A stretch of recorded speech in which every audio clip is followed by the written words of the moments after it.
Tonight, a key development in the battle against ISIS.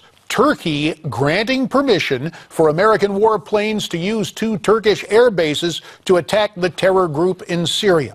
Miranda Khan and I sat down earlier this week with Youssef Amrani, a foreign affairs advisor for Morocco, and former Congressman Michael Patrick Flanagan, to talk about the threat ISIS poses as well as the pending nuclear agreement with Iran. We began by asking Youssef how Morocco views the Iran deal. We have to wait and to listen from all the partners and the countries engaged in this negotiation. What is the scope of this agreement?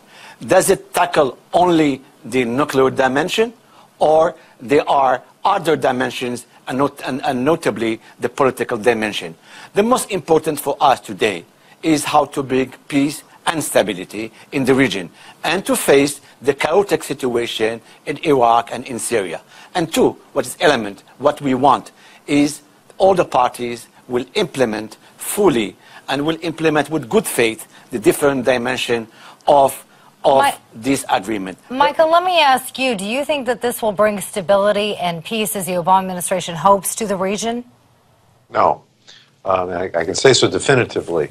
For years, and we've pursued a policy of supporting Arabs in the region. And I say Arabs not as euphemistically identified as Muslims, I mean Arabs. In the region, they view themselves culturally and racially more than we do. There are Arabs, there are Persians, there are Turks, there are Kurds, there are Berbers, there are Egyptians and others. And the Arabs were the ones that required the most Western propping up to maintain a balance. We've changed who we are backing now. We're backing the Persians now. The Arabs are rightfully upset and rightfully concerned because they are now the low man on the totem pole. It's not a Sunni Shia thing. It is an Arab-Persian thing, and we've picked a new side, and we've upset the balance of power. Are you concerned, Youssef, that groups such as ISIS will expand their influence in the wake of this Iranian nuclear deal? Listen, ISIS is a threat that is targeting all of us, Europe, America, the Arab world. And for these reasons, Morocco has always had a strategy to counter this terrorism. You know, Obama keeps saying we're better off with this deal, that there is no other alternative out there. This is the best option we have. Is there an alternative option?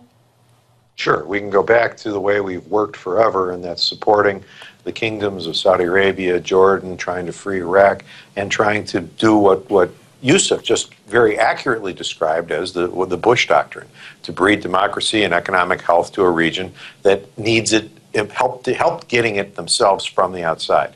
Instead, we've decided to go to Iran, who have no regard for us at all, and make a deal with them because they're the biggest bully on the block right now. They're about to get the bomb, so we've just embraced that, and we're going to unleash $165 billion around the world being sequestered from them. We're about to hand them in a single bolt.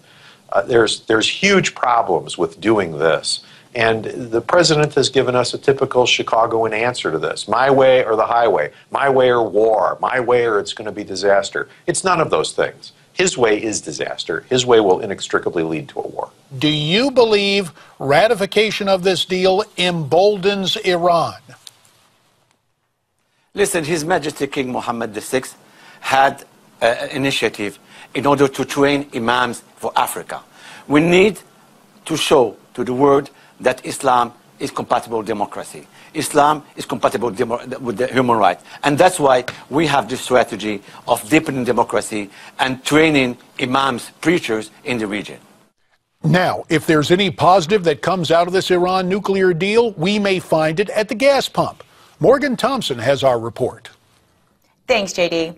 While the Iran nuclear deal is hitting a firestorm of criticism on Capitol Hill, this deal may have a silver lining for American consumers. That's because Iran sits on the world's 4th largest oil reserve. The historic deal between Iran, the U.S., and 5 other world powers places limits on Iran's nuclear program, but lifts some economic sanctions against Iran in return.